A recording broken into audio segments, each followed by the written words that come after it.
Good evening, I'm Amna Nawaz. Jeff Bennett is away. On the NewsHour tonight, the United States pauses student visa interviews and promises additional social media vetting, causing more disruptions for colleges and universities. The CDC's abrupt changes to COVID vaccine recommendations spark concerns among some health professionals. And in a turn of fate, the site of America's worst nuclear accident gets another chance to become a power hub. For many years after the accident, the industry kept their head down, and now we're standing at the top of the hill shouting, nuclear is clean energy.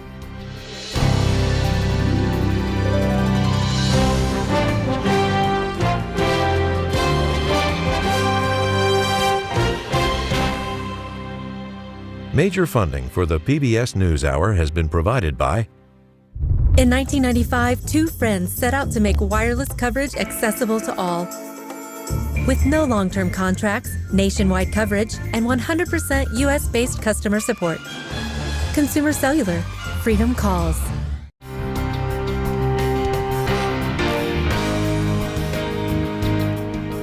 The Judy and Peter Bloom Kovler Foundation, upholding freedom by strengthening democracies at home and abroad.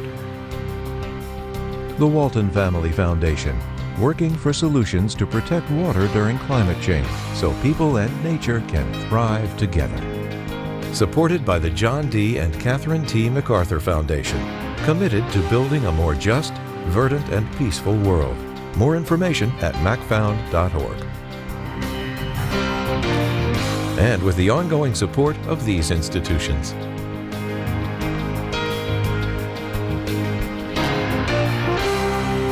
This program was made possible by the Corporation for Public Broadcasting and by contributions to your PBS station from viewers like you. Thank you. Welcome to the NewsHour. We begin with the war in Ukraine and new developments on defense, diplomacy, and accountability. First, defense. Ukraine's President Volodymyr Zelensky was in Berlin today, appealing to his country's biggest military backer in Europe. Germany's new chancellor, Friedrich Merz, offered to help Ukraine build its own long-range missile systems that could strike deep into Russia, a move Moscow called provocative. Zelensky said the military muscle is necessary. Ви всі бачите, що робить Путін щоночі. You can all see what Putin is doing every night. Massive drone attacks, hundreds of drones. In order to protect lives in our cities, we need constant support.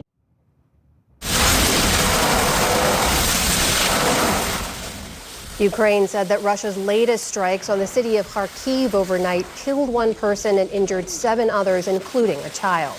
That comes as a United Nations panel today found that Russian attacks on civilians in Ukraine's Kherson province amounted to crimes against humanity. Its report concluded that, quote, these acts were committed with the primary purpose to spread terror among the civilian population in violation of international humanitarian law. Meantime, back in Washington, President Trump expressed frustration at the timing of recent attacks. I'm very disappointed at what happened a couple of nights now where people were killed in the middle of what you would call a negotiation. I'm very disappointed by that. That frustration comes as Russia's foreign minister, Sergei Lavrov, pushed a new round of talks for next Monday in Istanbul. Ukraine has not yet committed to taking part. A judge in Vermont today ordered the release of a Russian-born scientist and Harvard researcher, saying she was being unlawfully held by immigration authorities. Ksenia Petrova, who recently spoke to NewsHour from detention, still faces a criminal charge of smuggling frog embryos after she failed to declare them at Boston's Logan Airport in February. Petrova says she uses them for research. An immigration officer stripped Petrova of her visa and she was sent to an ICE facility in Louisiana. At a hearing today, Judge Christina Reese said, quote, there does not seem to be either a factual or legal basis for the immigration officer's actions. Petrova is expected to face a bail hearing next week on the smuggling charge. The White House said today that President Trump issued a full pardon for former Congressman Michael Grimm. The Republican from New York's Staten Island was convicted in 2014 of tax fraud and related charges. The former Marine and FBI agent had admitted to underreporting wages and revenues from a restaurant he owned before joining Congress. He left office in 2015 and served 8 months in prison. Also today, Trump commuted the sentence of Chicago gang leader Larry Hoover, who's serving multiple life sentences for crimes including murder. But it's unclear how soon he would be released, as he still faces the remainder of a 200-year sentence on state charges. A federal judge in Minnesota sentenced the ringleader of a human smuggling case to 10 years in prison today for his role in the freezing deaths of a family of 4 from India. Canadian police found the bodies of the Patel family, including their 11- and 3-year-old children, just north of the border between Manitoba and Minnesota in January of 2022. Harsh Kumar Ramanlal Patel, no relation to the family, received half the jail sentence the prosecutors were seeking. His accomplice, Steve Anthony Shand, received 6.5 years. The two were found guilty last November. Before sentencing, Patel's lawyer said his client maintains that he's innocent. The World Food Program says at least 2 Palestinians died today when hundreds of people stormed its food warehouse in central Gaza. It comes after a U.S.-backed agency largely took over aid distribution from the UN earlier this week. That had a chaotic start amid conflicting reports over casualties. Gaza health officials say 1 person was killed yesterday and dozens more wounded when shots were fired into a crowd of Palestinians who had overrun a distribution site. Israeli forces say they only fired warning shots in the area outside the compound. And the Gaza Humanitarian Foundation insists that there were no deaths and only 2 minor injuries. The agency also reported that today's operations were completed without incident. But many Palestinians say the distribution sites are hard to access. With this mechanism, many people are left out. Some of them can't get to the sites. Some of them are paralyzed or have their legs amputated. They are talking about going walking. Not everyone can carry the aid boxes. Some of them have their arms amputated. The GHF wrote in a statement that it's distributed more than 840,000 meals so far at 2 sites, and it says it's working to open additional locations across Gaza.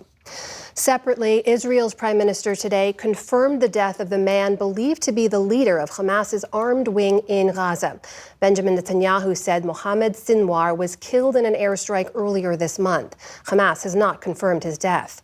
Sinwar's brother, former Hamas leader Yahya Sinwar, helped mastermind the October 7th attacks. He was killed by Israeli forces last year. Prosecutors in the UK say that the influencers Andrew and Tristan Tate have been charged with rape, human trafficking, and other crimes. Officials say the charges were authorized last year and are only now being confirmed. The Tates were arrested in Romania in 2022 and indicted last year on charges of sexually exploiting women. Andrew Tate was also charged with rape there. British prosecutors say the two will be extradited to the UK once the Romanian case is concluded. The Tates are dual citizens of the US and UK, and they deny any wrongdoing. 2 of the world's top weather agencies are warning that temperatures across the globe are likely to hit new records in the coming few years. Climate scientists at the World Meteorological Organization and its counterpart in the UK say there's an 80% chance that at least one of the next 5 years will surpass 2024 as the hottest ever recorded. Officials say that means more wildfires and heat-related deaths, plus stronger hurricanes, droughts, and downpours. Just today, San Antonio saw record rainfall for a single day, stranding cars in high floodwaters. On Wall Street today, stocks drifted lower after yesterday's strong gains. The Dow Jones Industrial Average lost nearly 250 points on the day. The Nasdaq fell nearly 100 points, or about 0.5%. The S&P 500 also closed in negative territory. Still to come on the News Hour, the impact of potential cuts to Medicaid under Republicans' budget bill. President Trump's media company seeks to invest more in cryptocurrency, an industry he's championed. And an ancient Indian musical tradition flips the idea of playing a violin on its head. This is the PBS NewsHour from the David M. Rubenstein Studio at WETA in Washington and in the West from the Walter Cronkite School of Journalism at Arizona State University. The United States is pausing all new student and exchange visitor visa interviews, which covers a broad swath of professions, from doctors to camp counselors, while it studies how to expand screening of applicants' social media posts, according to a State Department cable obtained by the NewsHour and signed by Secretary of State Marco Rubio. This comes as part of a broader crackdown on immigration and higher education by the Trump administration. And the larger battles with the administration have been the focus of our series this month on Rethinking College. Joining us now to discuss the latest is Simon Hankinson, who had a 23-year career in the State Department and is now at the Heritage Foundation, and Fanta Av, CEO of NAFSA. That's the Association of International Educators. Welcome to you both. Fanta, just kick us off here. For context, is there precedent for this kind of pause on all new visa interviews in these categories? And how different is this from what we saw during COVID, for example, or during the first Trump administration? No, I think that there's not any precedents that I can recall in having worked in this field for over 35 years. I think during the COVID period, we understood because of COVID and because of mobility and health issues and all of that, there were certainly complex issues that, made travel very difficult during that period of time. And so this is really, I think, in some way, on some level, unprecedented, and that the focus is specifically on international students in F, J, and M is definitely the part that is very much unprecedented. And those are, again, the types of different visa categories, F, J, and M, as you mentioned there. Simon, there are already, as you know, a number of reasons people are ineligible for these kinds of visas, of supporting terrorism or having a criminal record. What would this level of screening catch that previous screening didn't already? Well, when I started doing visas in India in 2000, it was a half sheet of paper front and back with a bit of information on it in pen. And then over the years, we had 9/11. All the attackers were admitted under non-immigrant visas. We asked for more information. It got more complicated. Now it's online. So this is the next logical step. We have tools now that can search enormous volumes of information very, very quickly. And if they're adding social media and other profiles to the application form, then presumably this is the next logical step in screening. And logical how? I mean, given your experience, too, is it possible to screen through everyone's social media posts going back in time? Well, it's not possible to search absolutely every single item of information about every single human being, particularly if they don't give you those handles and the information that you need. But yes, I think these days, particularly we've all seen ChatGPT and these other AI-powered search engines that can go through just tons of information incredibly quickly. So we have these tools, and I think it's probably a good idea to use them so that we know as much as possible about anyone that we admit into this country, particularly students who are going to be here for a long time. So, Fanta, to that point, the cable from Secretary Rubio that went to the U.S. consulates and embassies alluded to executive orders that were aimed at keeping out terrorists, battling anti-Semitism. Shouldn't the administration, to Simon's point, be able to screen for language or posts that it considers either dangerous or potentially dangerous from people coming to the U.S.? Well, I think we should all take national security seriously. And so we do understand that. But I think the bigger question is why international students specifically, right? As was pointed out with 9/11 and non-immigrants, but non-immigrants, it wasn't F1 students. We had people on tourist visas. And so this idea that the sole focus is on students who, by the way, make up less than 6% of total enrollment in U.S. universities. And if, in fact, the point here is national security and safety, I think we fail to understand why the focus is specifically and solely on students. Simon, what would you say to that? Why this focus? Well, it may be 6% across the country, but in Columbia, it's over 50%. At NYU, it's over 50%. And where was all of the worst violence and anti-Semitism and the most violent protests and takeovers of buildings? It was Columbia, it was Harvard, it was these schools with very high percentage of foreign students. And overall, these people are coming for a long period of time. Unlike a tourist who's going to Disneyland or New York City for a couple of weeks, a student could be here 4 years, 6 years, and in many many cases, they remain and become legal permanent residents and citizens. And, if someone is posting anti-Semitic, anti-capitalist, anti-American, or violent content on their social media, I don't think they're going to make a good tourist or a good student, and certainly not a good American. Fonta, to Simon's point, many of these students who come, and it's not just students we should mention, as we mentioned earlier, doctors, camp counselors. Have you looked at the broader economic implications in terms of the ripple effects of this population not being able to come to the United States? Well, we certainly have. We provide every year data on international students and the economic value of international students. And the latest data that we produce shows that they basically contribute close to $44 billion, and that translates into over 330,000 jobs. So the economic impact is not only to the universities, but in fact to the local economy and to the economy overall of this country.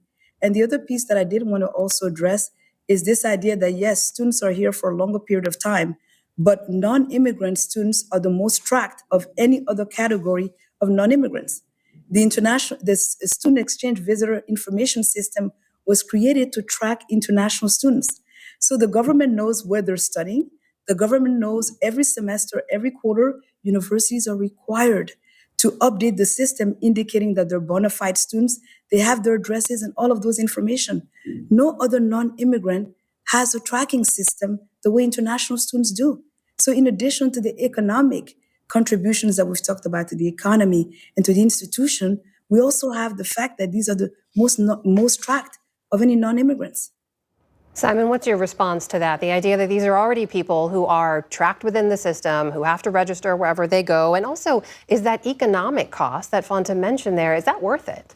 They're two completely separate arguments. They're not particularly well tracked, and when they do fall off the system, nobody does anything. We have people in this country, 1.2 million people who have final deportation orders who have not left. We have students who've quit school, gotten jobs, and nobody's following up. Hopefully they will soon. And I think it's kind of jumping ahead a bit here to assume that all of a sudden they're not going to issue any student visas. This is a leaked cable that describes a change in processing. I think it's an improvement, and my expectation is that they will improve the efficiency as well as the transparency of the process and continue to adjudicate 500,000 student visas a year, including au pairs and professors and all the rest of the good categories, while filtering out a few of the bad apples that they'll be able to find. Fonta, separate from the economic argument, you've also said you're concerned about what this means for the diversity of viewpoints on university campuses and what this means reputationally for higher ed in America. Well, I think, again, one of the strengths of this country and what has drawn international students to this country is really the strength of its academic program and world-class education that students are able to receive in this country. And so I agree that this is a pause, but we also know with a pause, when you then add that to the other actions that have been taken over the last several months, and given the data that we have analyzed, we already saw with this spring a 43% decline in interest in the United States. This is high stake for students and their families.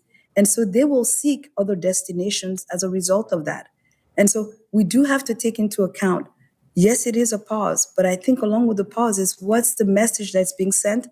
Additionally, U.S. consulates, as we know, are already strapped when it comes to capacity.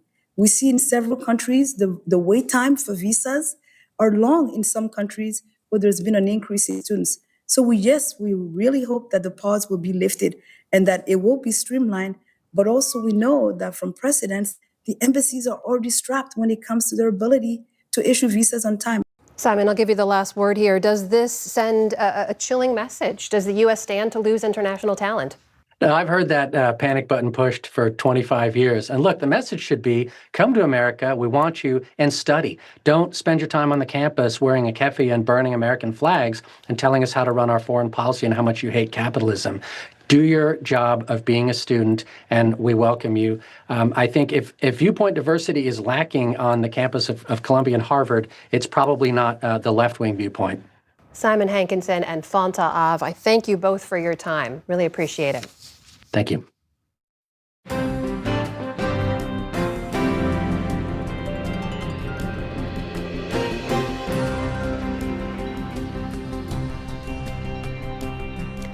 The World Health Organization said today that a new COVID variant is causing an uptick in cases around the world, and it's been detected in some states here in the U.S. The COVID vaccine is expected to provide good protection against the variant, but the news comes after Secretary of Health and Human Services Robert F. Kennedy Jr. announced yesterday that the Centers for Disease Control and Prevention would drop the COVID vaccines from its list of recommended shots for pregnant women and children.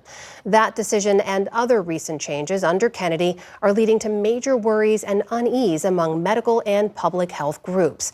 Ali Rogan has more. Amna, many experts are calling the move unprecedented. Typically, the CDC makes recommendations about who should be vaccinated and when, based on advice from an advisory committee of experts. But it's unclear if they were consulted before the announcement. Joining us to discuss the potential impact of this announcement and wider concerns from public health experts is Dr. Richard Besser, former acting director of the CDC and now CEO of the Robert Wood Johnson Foundation. And we should note the Robert Wood Johnson Foundation is a funder of the NewsHour. Dr. Besser, thank you so much for being here. I want to take these two categories in turn. First, pregnant women. There are many public health experts who are expressing concern that they should absolutely still be getting the vaccine to protect not just themselves, but also their infants. What are the concerns there? Yeah, well, thanks for having me on, Ali. It's very concerning. You know, I'm a general pediatrician. I practiced for more than 30 years.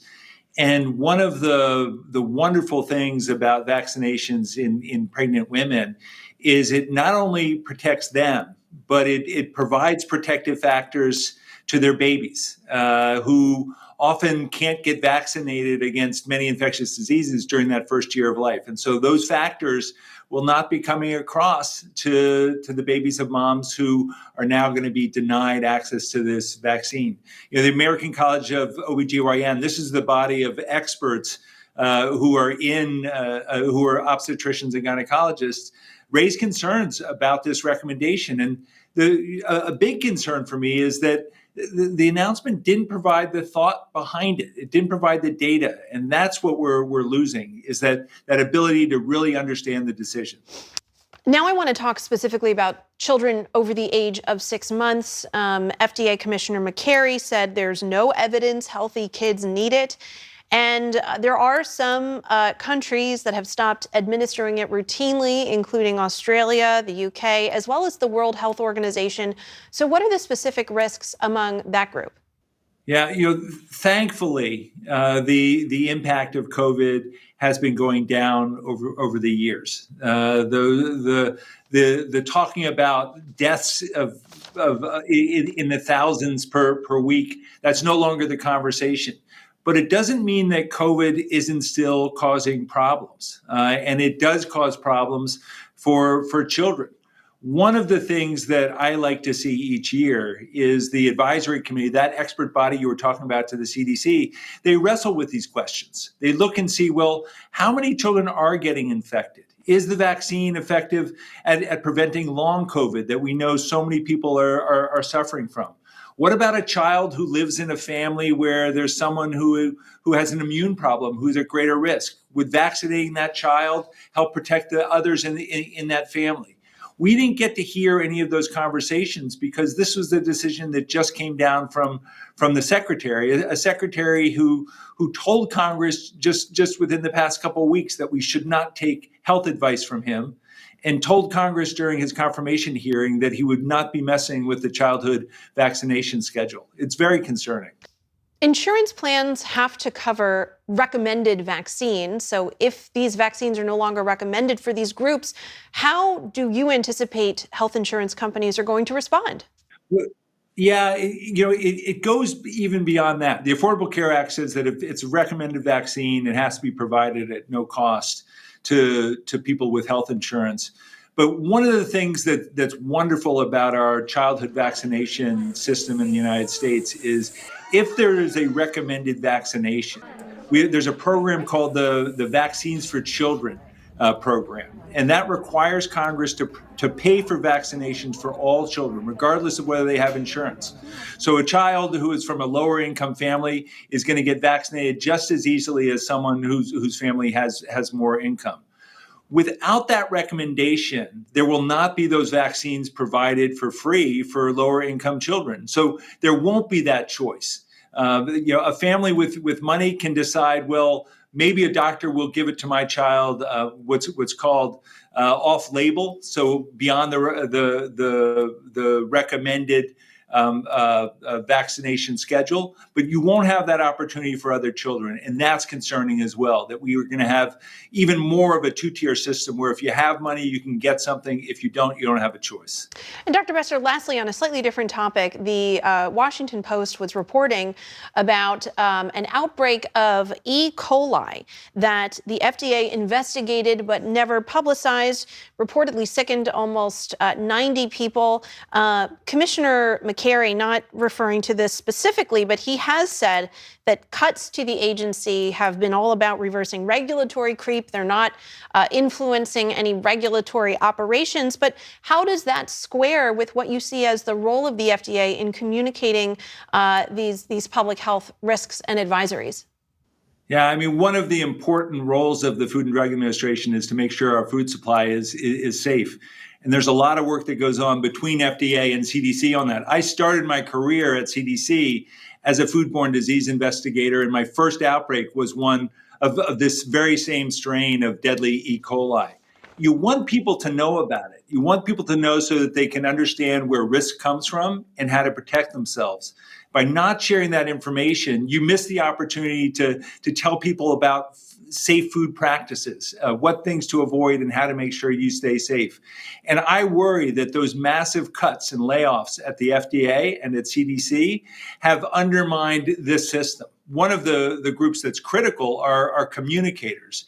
And my understanding is that in both agencies, a lot of the public health communicators have been let go. Without them, public health is not going to be able to do its job the way it's supposed to. Dr. Richard Besser, CEO of the Robert Wood Johnson Foundation, thank you so much. Thank you.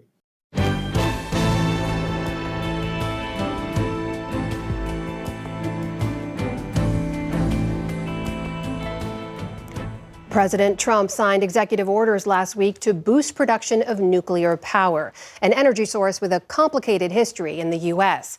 After World War II, nuclear was heralded as the future of American energy.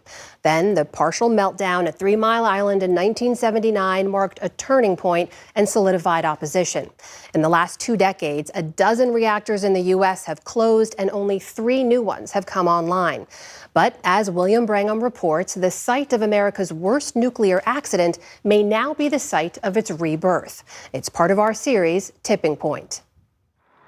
They sit quietly now, perched on an island in the middle of the Susquehanna River.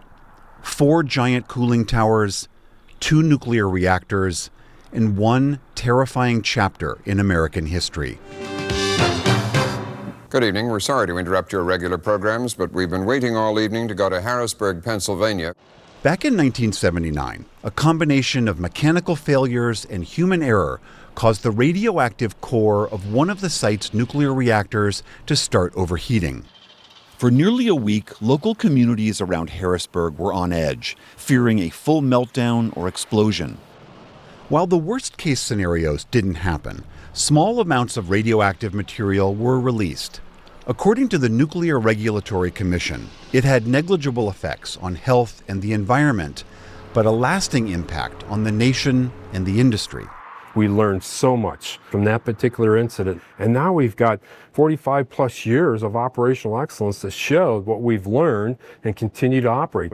Brian Hansen is Chief Generation Officer for Constellation, the energy company which owns the other reactor on 3 Mile Island, known as Unit 1. We talked in its control room, which still looks very much like it did decades ago. Unit 1 was closed at the time of the accident for refueling. And while Unit 2, where the accident occurred, never reopened, Unit 1 restarted in 1985, a controversial move covered by the NewsHour. I think it's an accident waiting to happen again. We couldn't bear to have another nuclear accident. It generated power until the economics of electricity changed, and Constellation closed it down in 2019. Gas in Pennsylvania is very cheap, so gas plants were being built. We had to make that tough decision to say, we're going to have to shut you down because it's not economical anymore. It was our responsibility to the shareholders to do so. When you brought that curtain down on this place, did you ever think we'd be talking about now reopening it?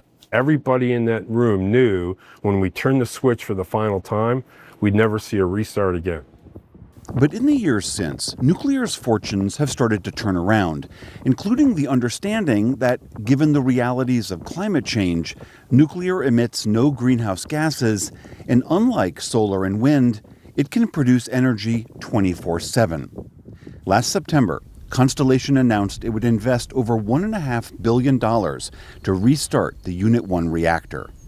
But the real reason 3 Mile Island is coming back to life is because Microsoft, the tech company, has pledged to purchase the equivalent of all the energy that 3 Mile Island would produce carbon-free for the next 20 years in order to meet the company's climate goals. Those of us who can afford to move faster and go further should do so. Microsoft says it wants to be carbon negative by 2030, meaning it would remove more carbon from the atmosphere than it pollutes. That's an even steeper challenge, given that Microsoft is also plowing billions into building new energy-intensive data centers for AI and other computing work. Hence the deal with 3 Mile Island. So absent Microsoft's involvement, would we be talking about reopening this place? I don't think so. The market doesn't support it right now. And Microsoft isn't the only tech company turning to nuclear for its increasing energy demand. They're turning out to be a really important catalyst for new nuclear. Judy Greenwald runs the Nuclear Innovation Alliance, a nonpartisan research group that supports nuclear as a climate solution. We are probably more appreciative of its benefits now than perhaps we were a few decades ago, particularly with regard to the fact that it doesn't have any air pollution or greenhouse gas emissions. Helping pioneer the future. She points to tech companies like Amazon and Google and chemical giant Dow, which have all invested in helping develop new nuclear technology to generate power with much smaller modular reactors. They have to make sure that they demonstrate to the Nuclear Regulatory Commission that they're safe. And we have a number of different sizes that different companies and different parts of the government are pursuing. So it's very exciting. Technologies like advanced nuclear power. While many of these projects are still years from fruition, it will also take years to get 3 Mile Island back online. So even though this thing looks like it is decades old, this button, that dial, you can be confident that this is going to work like it was brand new. Yeah, we'll make it as good as new.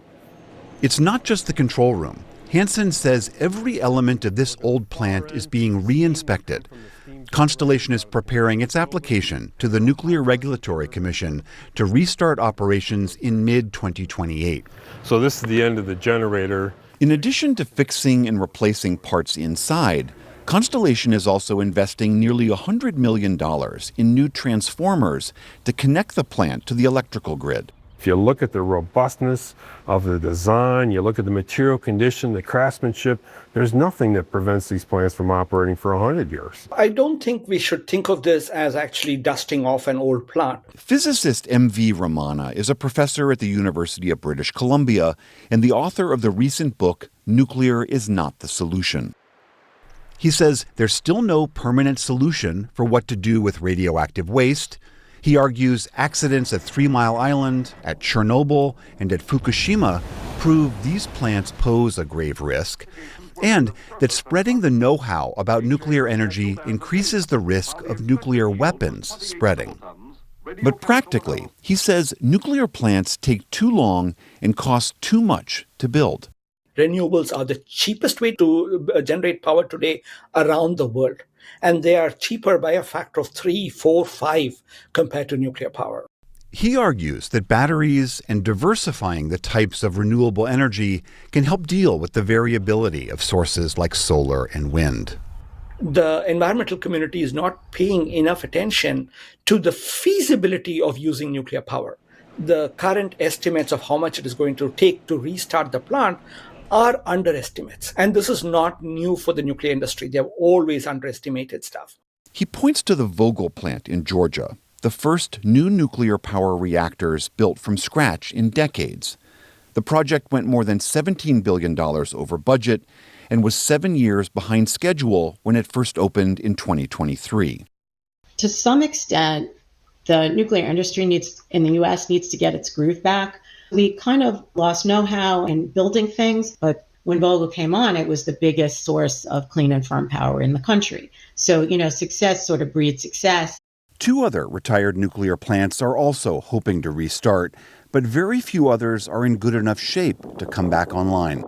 The plant looks like just a normal operating plant today. It's just not running. Constellation's Brian Hansen acknowledges that there are challenges, including where nuclear waste will eventually go. Right now, at 3 Mile Island, it's stored on site.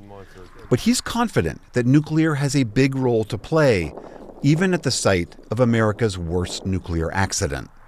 For many years after the accident, the industry kept their head down. No news is good news. And now we're standing at the top of the hill shouting, nuclear is clean energy.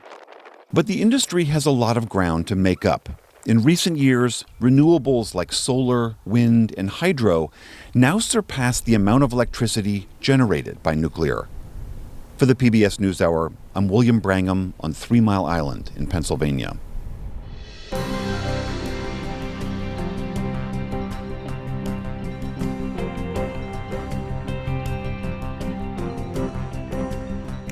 As Republicans work to advance a massive bill containing much of President Donald Trump's domestic agenda, one of the central flashpoints is its potential impact on Medicaid, affecting health care access for millions of lower-income Americans, the elderly, and people with disabilities. Jeff Bennett recorded this conversation about that earlier today. That bill remains subject to change as it moves through the legislative process, but in its current form, the House version proposes cutting more than $600 billion from Medicaid. It would also impose work requirements for adults without dependents or disabilities up to the age of 64, require 80 hours of work a month with documentation twice a month in most cases, and reduce funding for state Medicaid expansion. We're joined now by Jennifer Tolbert, the Deputy Director of the Program on Medicaid and the Uninsured at the Kaiser Family Foundation. Thanks so much for being here. Thank you.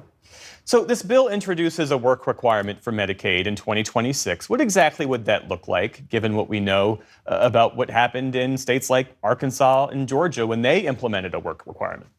Right. So this bill, for the first time, imposes a national work requirement on the Medicaid program.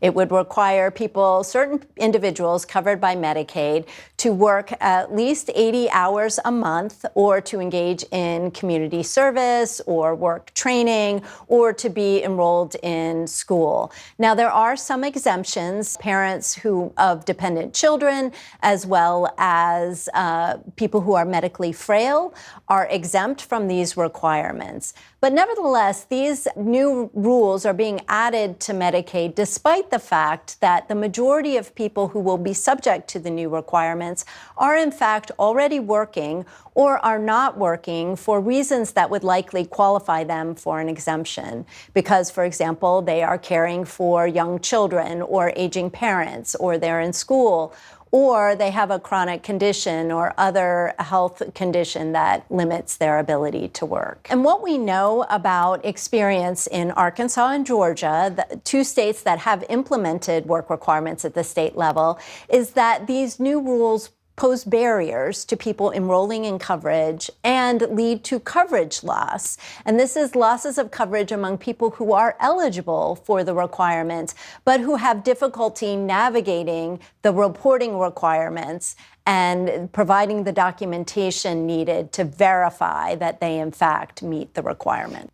So how would the states that have the Medicaid expansion protections, how would they navigate these changes coming from Capitol Hill? Right. So this bill really does take aim at the Medicaid expansion. This was allowed states to expand coverage to parents and adults without dependent children with incomes up to 138% of poverty, and it was adopted as part of the Affordable Care Act.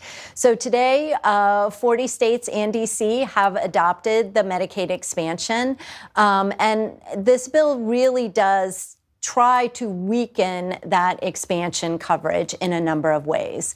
First, it imposes work requirements, so the expansion adults are the subject of the new work requirements. It also requires more frequent eligibility determinations and imposes new cost-sharing requirements on this population. In addition, states that have adopted this expansion coverage and also provide coverage to certain immigrant children and adults using their own funds are at risk of losing certain federal funding for this group because of that coverage they provide to immigrants. So if the federal government is reducing funding to states, and if states can't offset the costs, then what happens? Medicaid financing is shared between the states and the federal government. So any loss of federal funding will shift cost onto the states. So the Congressional Budget Office has estimated that this bill and the changes included for Medicaid would lead to a reduction of over $700 billion in federal Medicaid spending over the next 10 years. So states are going to face some tough choices over how or whether they offset those costs or that loss of federal funding. And if they don't, if for some reason they are unable to or choose not to offset the cost, it is estimated that over 10 million people will lose Medicaid coverage. Well, let's talk about elderly Americans who rely on Medicaid for long-term care services, for nursing home services. How might they be affected by these cuts? Right. So this bill really does take aim at that Medicaid expansion population, but the effects are definitely more widespread. One of the things it does is rescinds a rule that had been implemented during the Biden administration that made it easier for seniors and people with disabilities who also have Medicare coverage to enroll in Medicaid, which will then pay for their premiums and cost sharing, as well as provide them access to supplemental benefits that Medicare doesn't provide, including long-term care, dental benefits, as well as vision care. So the Congressional Budget Office estimates that over 1 million people, these seniors and people with disabilities, will lose their access to Medicaid and therefore will lose their access to those additional benefits. Certainly more to come. Jennifer Tolbert, thanks so much for sharing your insights with us. We appreciate it. Thank you. It's a pleasure.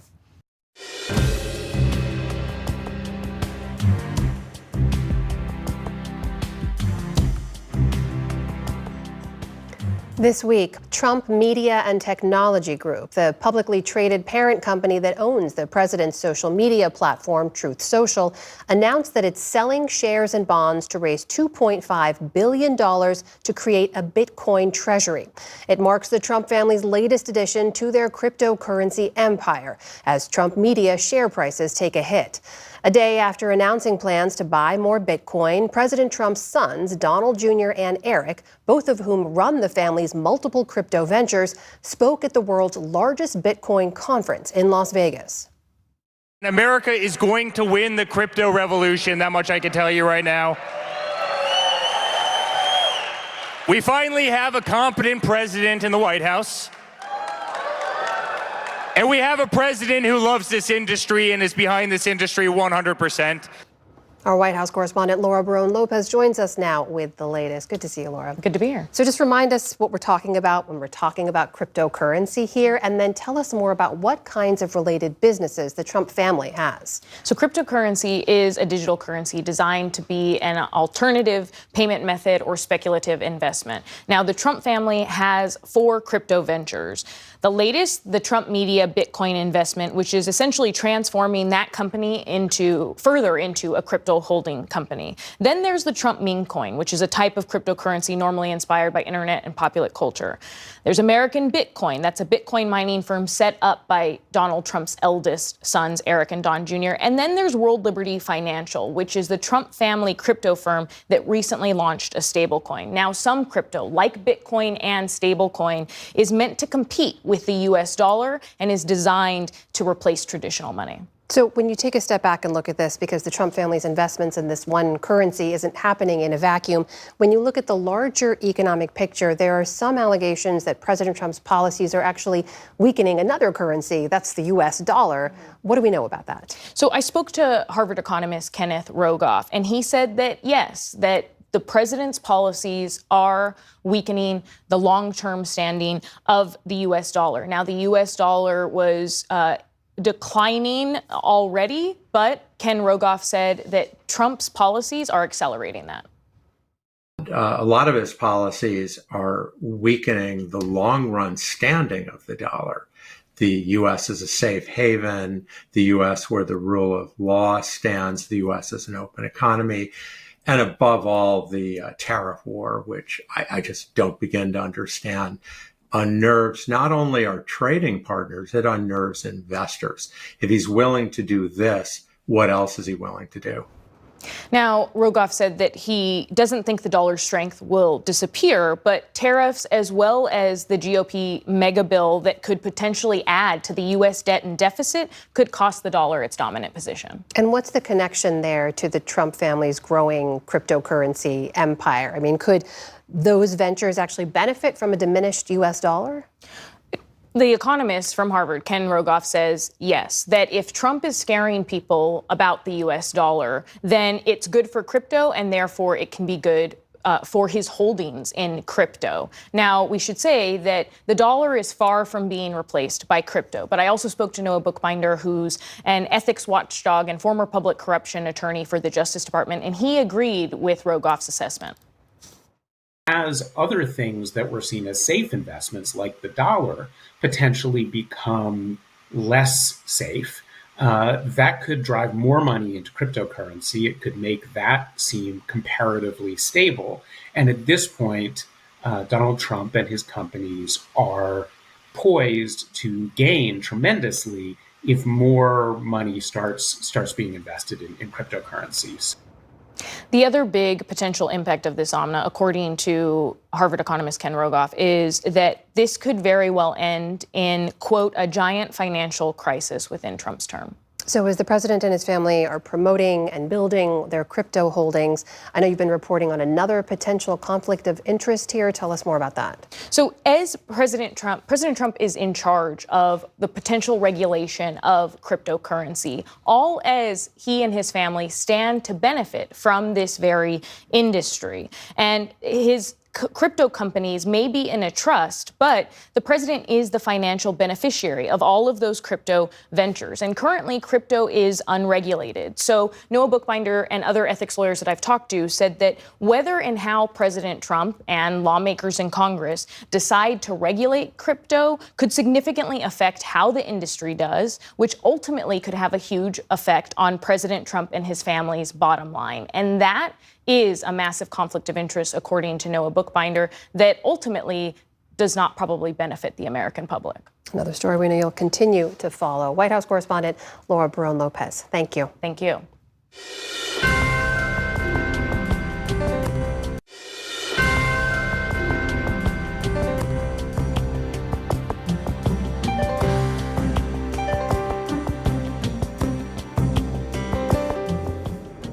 The violin has held a storied place in much of European classical music. But sometime in the 17th century, it began to intrigue maestros from a very different and ancient musical tradition who then adopted it. This is the story of one American violinist who sought to explore what's become known as the Carnatic violin. Fred DeSam-Lazaro has that report from southern India for our Arts and Culture series, Canvas.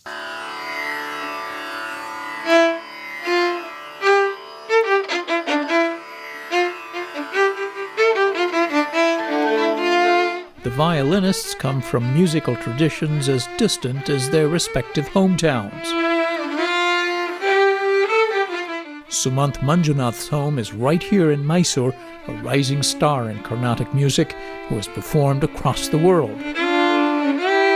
Ariana Kim from St. Paul, Minnesota, Grammy-nominated, a violin professor at Cornell University, far more familiar with the musical scores of Bach or Handel than this raga in the Carnatic tradition, improvised entirely.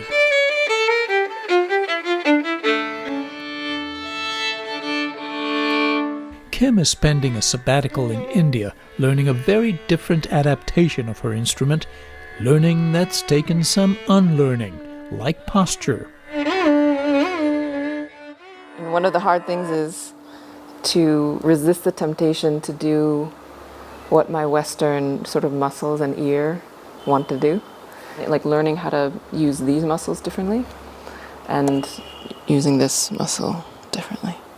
The instrument sits like an inverted cello, resting on the foot, artist seated on the floor. The traditional tambura strings here replicated via a phone app. You just plug it in and it makes this beautiful drone to play against. And wherever they set that up is their sa. The sa, another adjustment for Kim, tuning her instrument to the Carnatic scale or raga. So do, re, mi, fa, sol, la, si is sa, re, ga, ma, pa, da, ni. So they all have a direct equivalent. Not quite that simple. The scales are, as she puts it, ornamented. It might sound...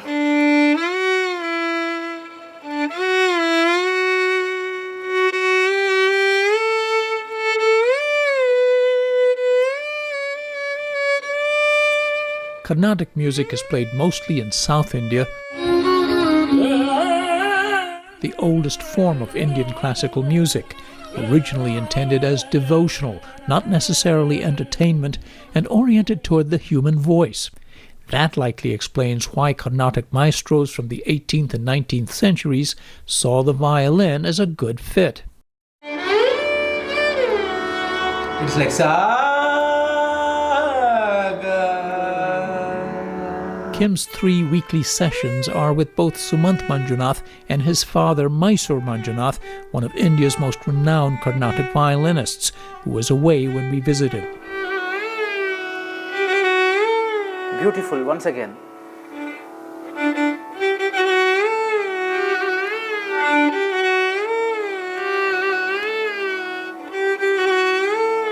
Yes, there is no tension. You can play it peacefully. You don't need to make it a little bit faster. You can also take time when you play maga maga. The learning here is oral, though she takes copious notes. The ancient ragas, if written at all, were only loosely outlined by their composers. Individual artists improvise and build on them, just as jazz musicians do. It's a big change for a musician's school to faithfully follow notes or scores as the composer wrote them. I've always had sort of an interest in music from other parts of the world and how symbiotic they can be. A curiosity likely fed by her professional violinist parents, mom from Ohio, dad from Korea. Here she's tried to soak up the total experience, getting around in auto rickshaws, sampling the food, and nature preserves like this bird sanctuary, a particular favorite of husband Jordan Boersma, an ornithologist also at Cornell. Just as nature inspired thousands of ragas, she says, the experience here will profoundly inform all her work in future.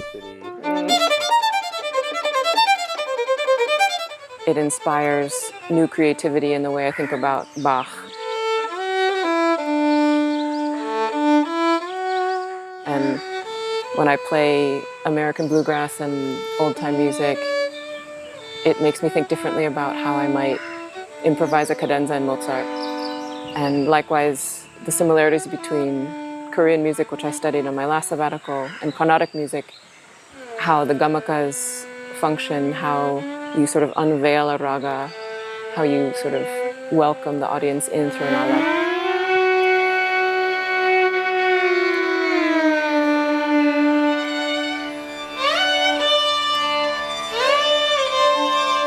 And you have the responsibility of understanding sort of the tone and the feeling. Dr. Manjunath and his son Sumant are just, they're masters at feeling that internal pulse.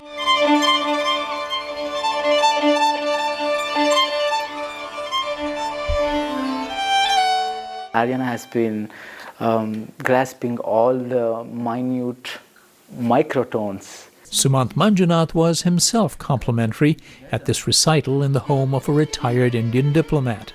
The amount of observation that she does about the fingering techniques that we played is amazing.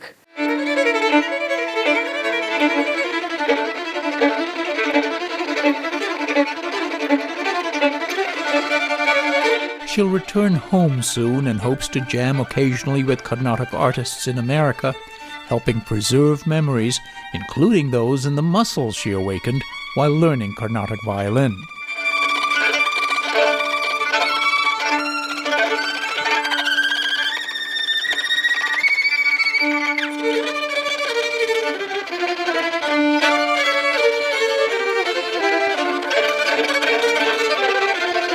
For the PBS NewsHour, I'm Fred de San Lazaro in Mysore, India.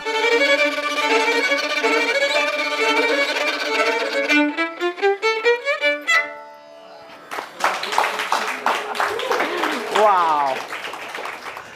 Just incredible. And Fred's reporting is a partnership with the Undertold Stories Project at the University of St. Thomas in Minnesota. And remember, there's always a lot more online, including a look at how businesses and consumers are navigating President Trump's frequently changing tariff policies. That is at pbs.org/newshour. And that is the NewsHour for tonight. I'm Amna Nawaz. On behalf of the entire NewsHour team, thank you for joining us. Major funding for the PBS NewsHour has been provided by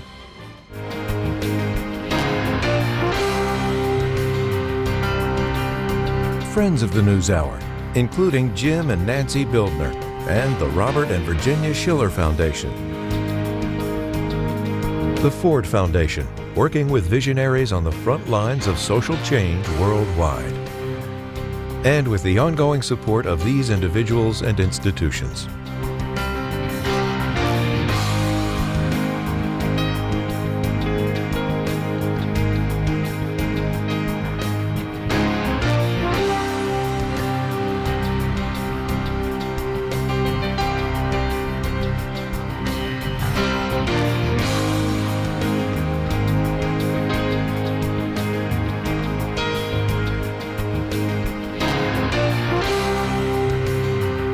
This program was made possible by the Corporation for Public Broadcasting and by contributions to your PBS station from viewers like you. Thank you.